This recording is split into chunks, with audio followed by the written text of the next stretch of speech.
the same person they thought they knew anymore. The guard's attitude irritated him badly. So, Logan reached into his outfit, pulled out a pair of gloves, and tossed them directly into the guard's face. Full public humiliation. A move like that meant only one thing: the insult would be paid for with a duel. Logan didn't stop there either. He insulted the guard, saying the real failure here was him, calling him a lifelong mediocre soldier. Domian completely lost it. Overcome with rage and emotion, he accepted the duel against the prince. They headed straight to the dueling arena, agreeing to use wooden swords. But here's the thing, knights can use aura. Even with a wooden sword, a strong knight could easily kill a weak warrior. Everyone watching genuinely feared for the prince's life. To them, Logan was obviously a total loser. Domian attacked with everything he had, pouring aura into his strike. But Logan dodged with insanely precise timing, slipping past the attack and countering right over Domian's sword. The impact was so strong that it knocked the weapon straight out of the guard's hand. He literally couldn't keep hold of it. The crowd froze in shock. Whispers. How did Logan, the so-called loser, know how to fight like that? Logan wasn't satisfied. He told Domian he could have a second chance if he wanted. But the soldier was still on the ground, staring at his own hand. He couldn't deny it, the blow had been incredibly heavy. Logan didn't wait for an answer. He stepped in and landed more strikes with the wooden sword. Pure payback for what happened earlier. By the end of it, the entire fight left the castle soldiers shaken to their core. Prince Logan wasn't the weakling he used to be. And the reason behind that changed something none of them could possibly know. The truth is, in the future, when Logan was 40 years old, he was nothing more than a common soldier. His noble family had already been completely destroyed by then. The other soldiers constantly mocked him, especially because, back when Logan was younger, he had lost a duel to his own younger brother. They never understood how someone like him even ended up as a soldier after his entire family was wiped out. Back then, the kingdom had been betrayed, and enemy forces invaded. Every soldier fought bravely, and Logan fought too, but none of it mattered. The kingdom still lost, and in the end, they were all eliminated. That day, Logan died on the battlefield. As his life faded, regret crushed him. He regretted countless things, especially how horrible of a person he had been. More than anything, he wanted to ask his father for forgiveness. Then, suddenly, Logan woke up in his room, completely shaken. He had been injured after taking a blow to the head during the duel against his younger brother. The realization hit him hard. The protagonist couldn't believe it. Was everything he experienced just a nightmare? No, definitely not. He remembered everything too clearly. Logan looked out the window and saw his family's castle, the same place he lived in when he was young. Soon after, his younger brother came to visit him in his room, clearly terrified of how Logan might treat him. The boy was trembling with fear, and it made sense. Logan had always been awful to everyone, especially to him. Logan remembered the last time he treated his brother like absolute garbage, and that moment was exactly why Ronanan never tried to get close to him again. Logan's head throbbed as memories flooded in. Ronanan genuinely cared about his brother, but the servants knew Logan's reputation all too well. Rick, the butler, told the young Master Ronanan to leave the room, but for the first time ever, Logan didn't scream. Instead, he spoke gently and told Ronanan to come closer. The boy froze in shock. So did the butler, Rick, thinking young Master Logan was acting strangely today. Logan wanted to praise Ronanan's strength, but the words wouldn't come out. He knew words alone weren't enough after treating him like trash for so long. Then Logan hugged his brother for the very first time. He asked for forgiveness for everything he had done. He admitted that he had been a terrible brother, and that Rome was truly amazing. No one in the room could hold back their tears at that moment. After talking for a while, Ronanan finally left Logan alone. The protagonist looked out the window again, and knew for sure this wasn't a dream. He had gone back in time, and this time, he was going to do things differently. This time, he would save his family. A maid accidentally walked into the room and immediately apologized. Rick rushed in after her and apologized too on her behalf, explaining that Mary hadn't done it on purpose. The whole situation was irritating. Logan suddenly realized how ridiculous it was that everyone acted this terrified of him, thinking, just how miserable had he been back then. Logan told them it was nothing, and asked them to bring him some paper and pens. Rick and Mary instantly panicked, wondering if the young master was actually going to work now. When they brought what he asked for, Logan thanked them. Rick was stunned to hear that his master really just said, "Thank you." Now the servants felt like they were dreaming. Once again, Logan realized what a piece of trash he used to be. He asked to be left alone so he could work, but before starting, he remembered something important. The war against the Empire would happen in 10 years. That war would be what destroyed his family, because they would be weak and drowning in debt. His goal now was clear. He wasn't just going to change who he used to be. He was going to change his family's fate. On top of that,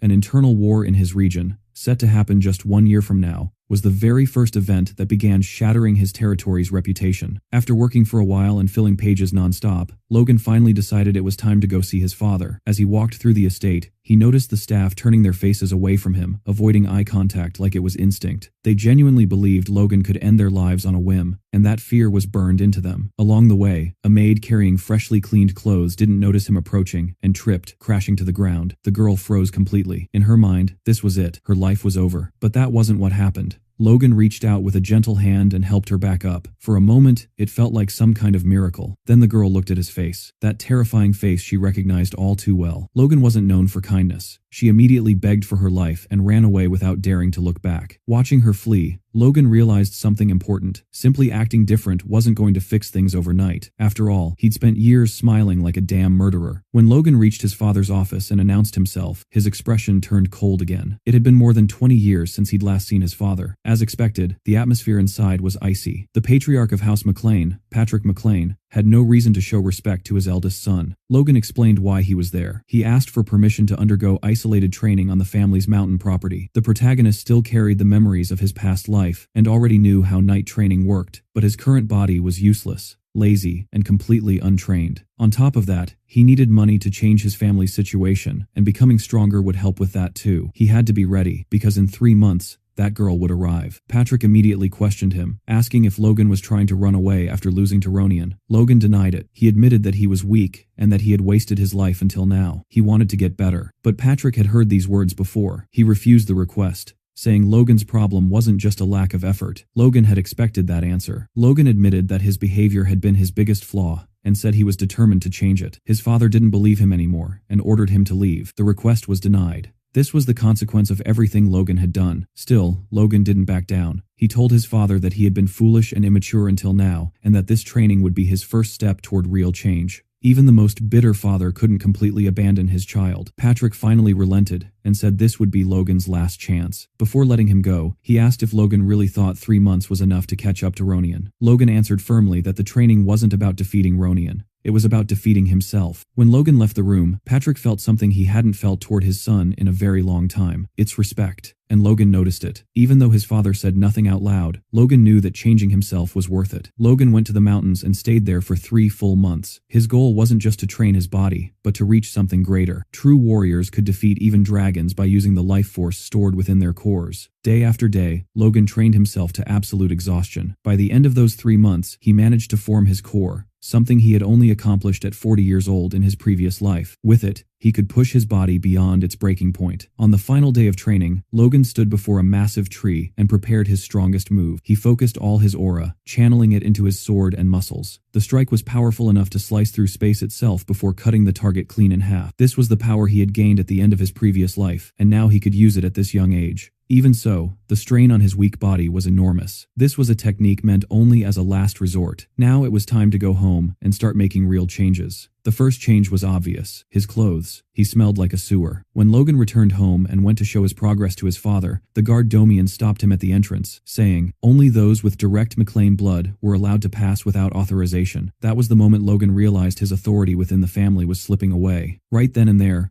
Logan challenged Domian to a duel. He shocked every guard in the castle by effortlessly defeating a trained soldier. This was the result of his training and combat experience, and it ensured no other guards would try the same stunt. Later, inside his father's office, Logan and Patrick spoke again. Patrick admitted that what he had seen was impressive, acknowledged Logan's awakening, and asked what had happened during his training. Logan realized his father had been watching, something he never expected. He explained that he had simply abandoned his greed and let everything go. As he trained with that mindset, he eventually felt a force filling him from within. Logan reflected that even if it sounded unbelievable, this insight came from his past life. Only after giving up on avenging his family had he become a force user back then, awakening only after 40. Patrick was impressed that such a simple realization had led to such change, and said Logan had truly transformed. However, he was still furious. After achieving such a breakthrough, the first thing Logan did was attack a knight. Logan argued that the man deserved it, and asked whether his father had heard the full story from the soldiers. Patrick said he had, but still believed those measures weren't necessary. They were necessary, Logan insisted, surprising his father. The knight had tried to deceive his lord's blood and make a fool of him. Letting that slide would poison the family's discipline. Logan then reflected on hierarchy, the foundation that keeps any organization functioning. Once hierarchy is shaken, the organization weakens over time, something he had learned during 10 years as a mercenary. When dealing with armed men, order must be established in a single decisive move. What happened that day would serve as a warning to the other knights. Patrick admitted Domian was largely at fault for failing his duty and trying to trick Logan. Still, he felt Logan's actions were risky and said it was better to hold back in the future. Logan was shocked by how easily his father forgave him, especially compared to his previous life. Seeing Logan's expression, Patrick even joked and asked if he wanted a punishment. Logan replied that he was good. Patrick ended the conversation by saying he still didn't approve of what Logan had done and warned him never to act like that again without permission, especially since he hadn't officially received his rank yet. Logan respectfully said he would remember that. Soon after that, Logan's father announced that his fiancée, Rena, would be visiting soon. At first glance, Logan looked surprised by the news, but it wasn't surprise at all. It was pure excitement. The day to get the cash was finally approaching. Right on cue, Princess Rena Wolves was formally introduced. Every lady present fell silent, completely stunned by her beauty, and every guard instantly felt jealous of Logan. When Rena stepped forward, she greeted Lord McLean gracefully, saying it had been far too long and politely asking about his well-being. Patrick McLean, momentarily stunned by her appearance, commented on how she had grown into a beautiful woman since the last time he saw her. Rick watched from a distance as well, clearly impressed by how much she had matured, but then he glanced at Master Logan, who didn't look impressed in the slightest. Rena then said she had a letter entrusted to her by her father, the Count, and began reading it aloud. The letter was addressed to Baron Patrick McLean, and it was painfully boring. Over the next 30 minutes, even the guards struggled to stay awake, but the ending snapped everyone back to reality. The final request stated that due to unavoidable circumstances, the arranged marriage between Rena and Logan was to be cancelled. After hearing the letter, Logan quickly understood the message behind it. The Wolves clan had expected Patrick McLean to become a powerful aura user, but instead he had remained a high-ranking knight for over 20 years. And to make matters worse,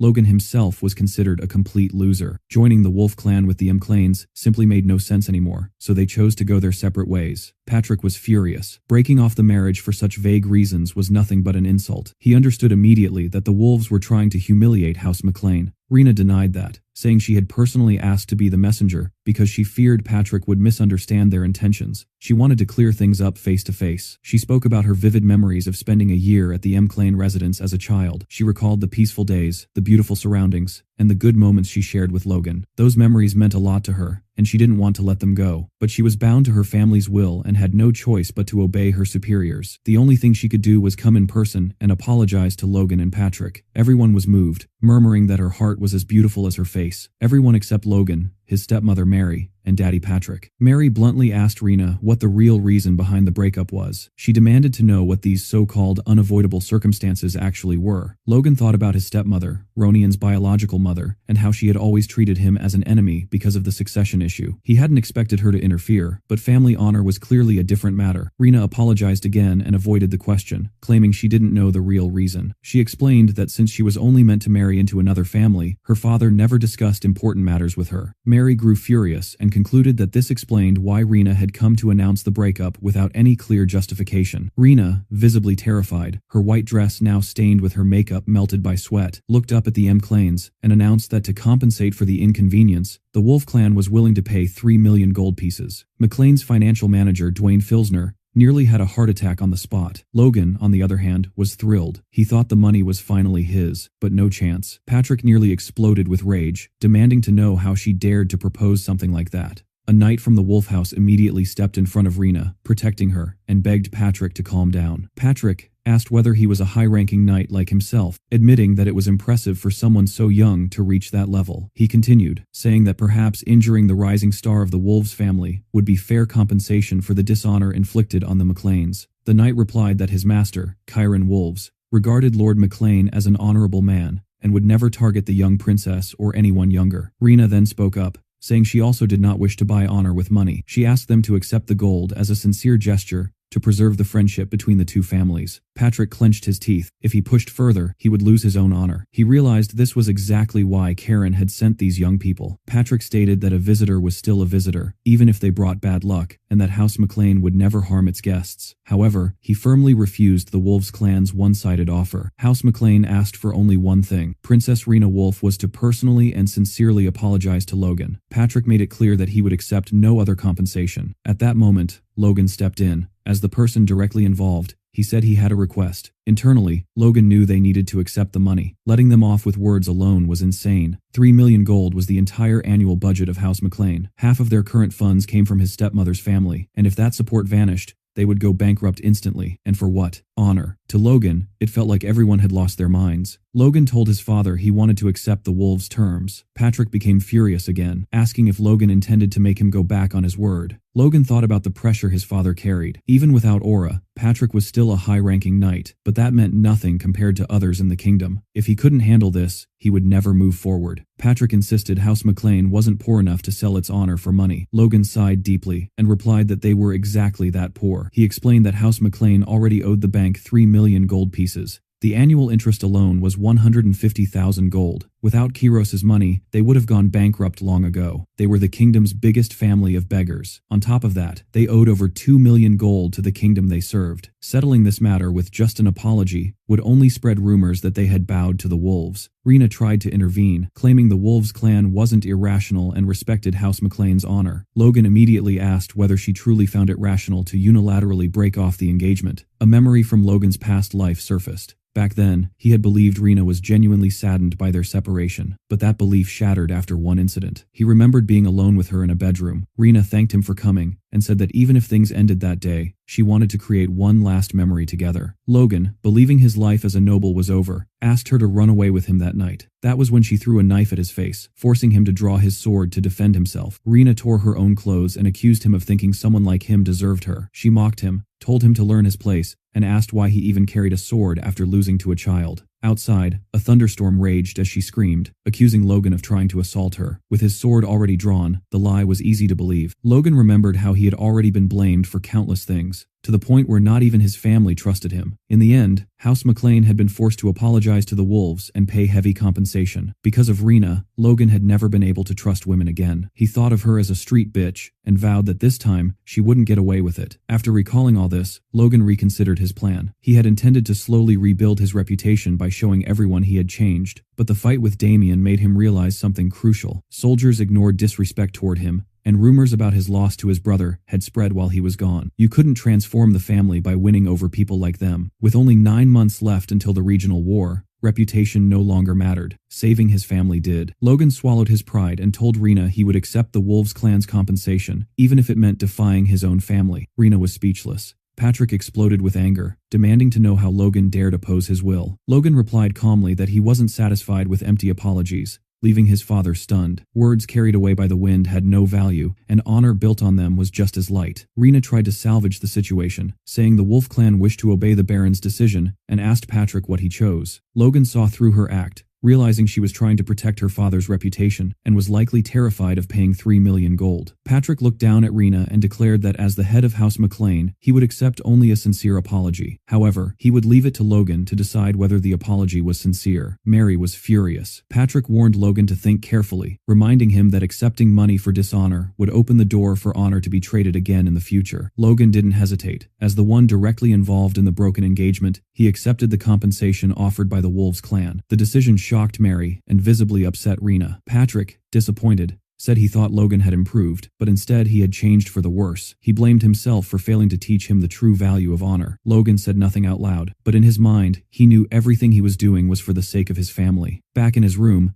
after receiving the handsome compensation from Rena Wolves, Logan was interrupted by a knock on the door. Assuming it was Rick, he casually told whoever it was to come in. Instead, Dwayne, the family's financial advisor, stepped inside. Seeing him there immediately made Logan wonder what this man was plotting. Inside Dwayne's mind, a long train of thoughts unfolded. As House McLean's financial advisor, he had been forced to manage the entire estate with a budget that kept shrinking year after year. On one side were soldiers constantly demanding better weapons, and on the other were servants struggling to secure enough supplies to survive the winter. To fill the financial gaps, Dwayne spent most of his days begging the patriarchs for funds. At times, he genuinely questioned whether he was a financial advisor or just the king of beggars. He often thought that if this wasn't his hometown, he would have resigned long ago. But now, things were finally different. With the 3 million gold, he could finally breathe easy for at least a few years. The only obstacle he saw standing in his way was that idiot. In his mind, Logan would surely have to split the 3 million with him. Dwayne put on a polite smile and told Logan he had only come by to greet him after the impressive showing he made the day before. The way Logan defended himself and refused to yield to unfair external pressure proved he was an incredible apprentice, worthy of becoming the heir of House McLean. As Dwayne praised him, he imagined his flattery had deeply touched Logan. After all, the boy had never been praised before, having only ever caused trouble. Taking his money should be easy, but Logan